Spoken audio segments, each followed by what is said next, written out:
Hello friend, welcome to our channel. आज के इस वीडियो में हम लोग पढ़ने वाले हैं साइमन कमीशन से रिलेटेड टॉप 30 क्वेश्चन के बारे में। तो चलिए इस वीडियो को करते हैं स्टार्ट। सबसे पहले हम लोग साइमन आयोग के बारे में पूरी डिटेल्स में जान लेंगे, उसके बाद उसका ऑब्जेक्टिव क्वेश्चन को पढ़ेंगे। सबसे पहले साइमन आयोग का परिचय। इसका गठन साइमन आयोग, जिसे भारतीय संविधिक आयोग के नाम से भी जाना जाता है, का गठन ब्रिटिश सरकार द्वारा नवंबर 1927 में किया गया था। इसका उद्देश्य 1919 के भारत सरकार अधिनियम के कार्यान्वयन की समीक्षा करना और भारत के लिए आगे के संवैधानिक सुधारों पर सुझाव देना। इसमें 7 ब्रिटिश संसद सदस्य थे, जिनमें कोई भी भारतीय सदस्य नहीं था, जिसके कारण भारत में व्यापक विरोध प्रदर्शन हुए थे। इस आयोग का पृष्ठभूमि भारत सरकार अधिनियम 1919। इस अधिनियम ने द्वैध शासन प्रणाली की शुरुआत की थी और 10 साल बाद इसकी समीक्षा का वादा किया था। ब्रिटिश संदर्भ। ब्रिटेन के भीतर राजनीतिक दबाव और भारत में संवैधानिक सुधारों की बढ़ती मांग को देखते हुए ये आयोग सर जॉन साइमन की अध्यक्षता में स्थापित किया गया था। साइमन आयोग का गठन। अध्यक्ष सर जॉन साइमन। इसके सदस्य जो थे वो थे Clement Attlee, Edward Cadogan, Vernon Hartshorn, George Lane Fox, Donald Howard, Harry Levy Lawson.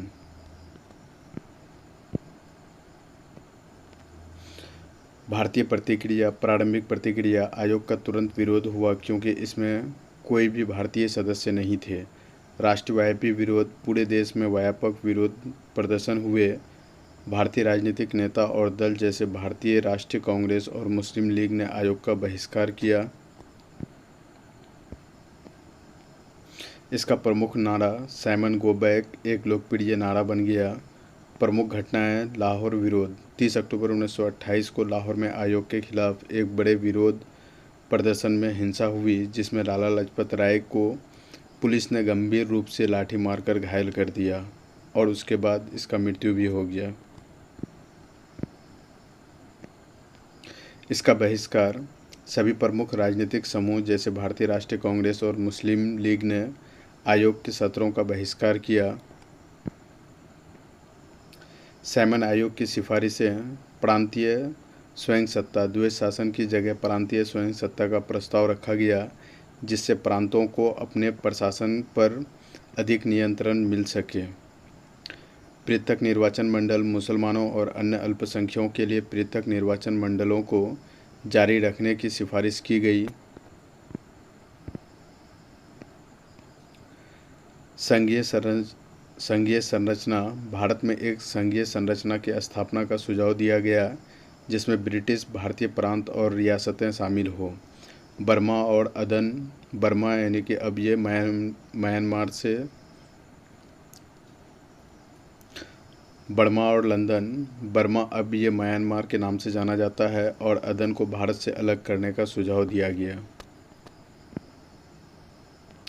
इस आयोग का आलोचना और प्रभाव। प्रतिनिधित्व की कमी। आयोग में भारतीयों की अनुपस्थिति एक महत्वपूर्ण आलोचना का बिंदु था, जिसे भारतीय अक्षांशों का सीधा अपमान माना गया। मूल मुद्दों पर समाधान नहीं। सिफारिशों को अपर्याप्त और आत्मशासन की मुख्य मांगों को संबोधित नहीं करने वाला माना गया। नेहरू रिपोर्ट का गठन। बहिष्कार के कारण 1928 में नेहरू रिपोर्ट का गठन हुआ, जिसमें भारत के लिए डोमिनियंस स्टेट का प्रस्ताव रखा गया। पृथक निर्वाचन मंडलों को अस्वीकार किया गया। सविनय अवज्ञा आंदोलन की भूमिका। साइमन आयोग के खिलाफ व्यापक असंतोष और विरोध ने महात्मा गांधी के नेतृत्व में 1930 में सविनय अवज्ञा आंदोलन की नींव रखी। इस आयोग का निष्कर्ष। साइमन आयोग भारतीय स्वतंत्रता संग्राम के इतिहास में एक महत्वपूर्ण घटना है, जो भारतीय जनसंख्या की आत्मशासन और प्रतिनिधित्व की मांग को उजागर करती है। आयोग के खिलाफ व्यापक विरोध और असंतोष ने राष्ट्रवादी भावनाओं को प्रकट किया और बाद के आंदोलनों के लिए मंच तैयार किया, जो अंततः 1947 में भारत की स्वतंत्रता में परिणत हुए। अब बात कर लेते हैं इसके महत्वपूर्ण बिंदुओं के बारे में। गठन और उद्देश्य। सैमन आयोग के गठन के कारणों को समझें।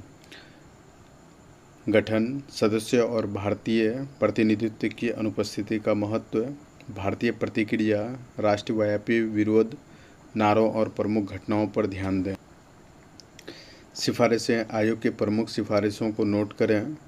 आलोचना और प्रभाव। आयोग की आलोचना और इसके भारतीय राजनीतिक और आंदोलनों पर प्रभाव का विश्लेषण करें।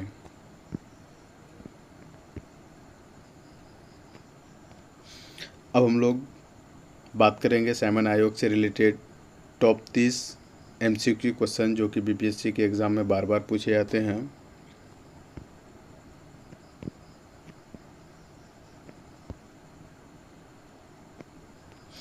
क्वेश्चन नंबर 1, सैमन आयोग का गठन कब हुआ था? तो इसका राइट आंसर हो जाएगा आपका ऑप्शन नंबर सी, यानी कि 1927 ईस्वी में। क्वेश्चन नंबर 2, सैमन आयोग का प्रमुख उद्देश्य क्या था? तो इसका राइट आंसर हो जाएगा आपका ऑप्शन नंबर बी, यानी कि 1919 के भारत सरकार अधिनियम की समीक्षा करना।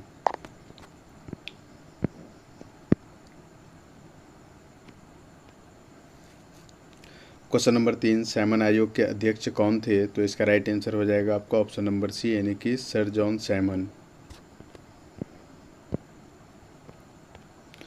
क्वेश्चन नंबर 4, सैमन आयोग में कितने सदस्य थे? तो इसका राइट आंसर हो जाएगा आपका ऑप्शन नंबर सी, यानी कि टोटल 7 सदस्य थे।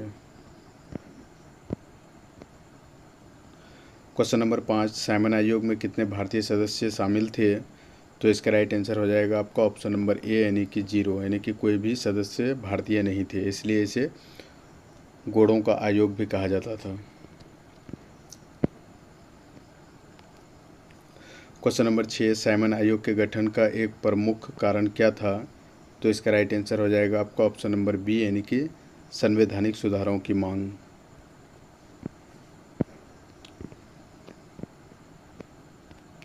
क्वेश्चन नंबर 7, सैमन आयोग के खिलाफ भारत में किस नारे का प्रयोग किया गया था? तो इसका राइट आंसर हो जाएगा आपका ऑप्शन नंबर सी, यानी कि सैमन गो बैक।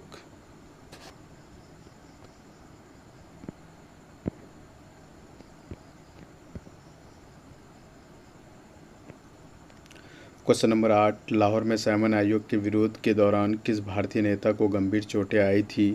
तो इसका राइट आंसर हो जाएगा आपका ऑप्शन नंबर सी, यानी कि लाला लाजपत राय। क्वेश्चन नंबर 9, लाला लाजपत राय की मृत्यु के बाद किस संगठन ने उनके बदले की प्रतिज्ञा ली थी? तो इसका राइट आंसर हो जाएगा आपका ऑप्शन नंबर बी, यानी कि Hindustan Republican association.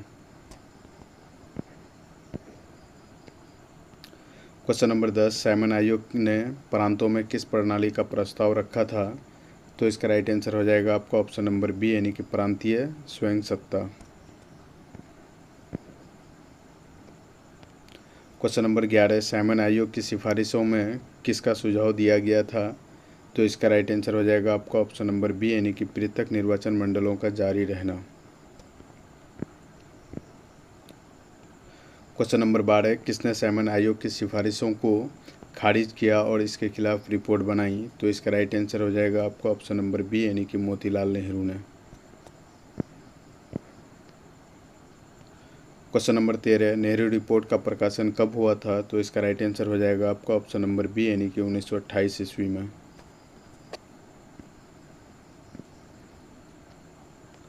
Question number 14, Nehru report ने भारत के लिए किस प्रकार की स्थिति का प्रस्ताव रखा था? तो इसका राइट आंसर हो जाएगा आपका ऑप्शन नंबर बी, यानी कि डोमिनियन स्थिति।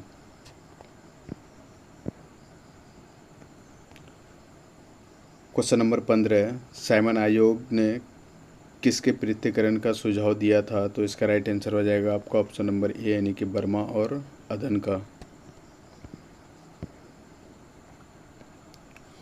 क्वेश्चन नंबर 16, किस आंदोलन ने सैमन आयोग के खिलाफ विरोध प्रदर्शन के लिए मंच तैयार किया था? तो तो इसका राइट आंसर हो जाएगा आपका ऑप्शन नंबर सी, यानी कि सविनय अवज्ञा आंदोलन।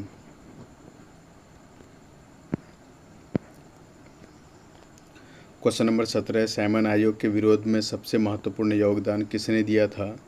तो इसका राइट आंसर हो जाएगा आपका ऑप्शन नंबर ए, यानी कि भारतीय राष्ट्रीय कांग्रेस ने।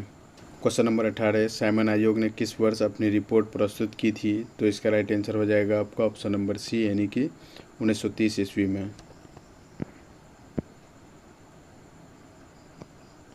क्वेश्चन नंबर 19, साइमन आयोग के विरोध में किस प्रमुख महिला नेत्री ने भाग लिया था?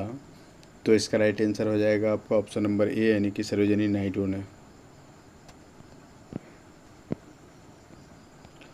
क्वेश्चन नंबर 20, साइमन आयोग की असफलता का प्रमुख कारण क्या था?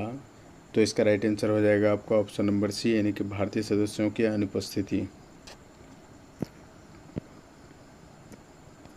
क्वेश्चन नंबर 21, साइमन आयोग के दौरान भारतीय राष्ट्रीय कांग्रेस के अध्यक्ष कौन थे? तो इसका राइट आंसर हो जाएगा आपका ऑप्शन नंबर ए, यानी कि Motilal Nehru.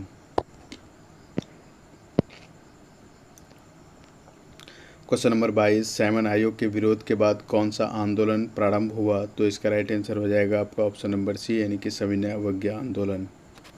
Question number 23, Simon आयोग के गठन के समय ब्रिटिश प्रधानमंत्री कौन थे? तो इसका राइट आंसर हो जाएगा आपका ऑप्शन नंबर बी, यानी कि Stanley Baldwin.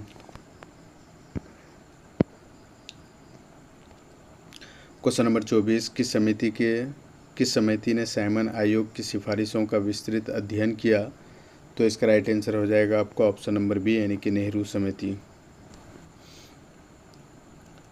Question number 25, Lala Lajpat Rai पर हमले के दौरान लाहौर के पुलिस अधीक्षक कौन थे? तो इसका राइट आंसर हो जाएगा आपका ऑप्शन नंबर ए, यानी कि James A Scott. Question number 26, Simon आयोग का अंतिम उद्देश्य क्या था? तो इसका राइट आंसर हो जाएगा आपका ऑप्शन नंबर बी, यानी कि भारत में संवैधानिक सुधार। क्वेश्चन नंबर 27, साइमन आयोग का विरोध करने वाले प्रमुख भारतीय नेता कौन थे? तो इसका राइट आंसर हो जाएगा आपका ऑप्शन नंबर बी, यानी कि लाला लाजपत राय।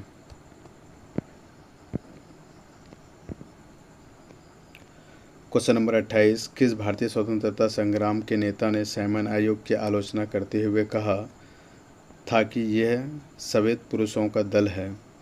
तो इसका राइट आंसर हो जाएगा आपका ऑप्शन नंबर डी, यानी कि लाला लाजपत राय ने।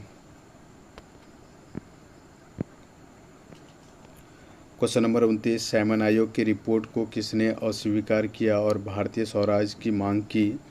तो इसका राइट आंसर हो जाएगा आपका ऑप्शन नंबर सी, यानी कि मोतीलाल नेहरू ने।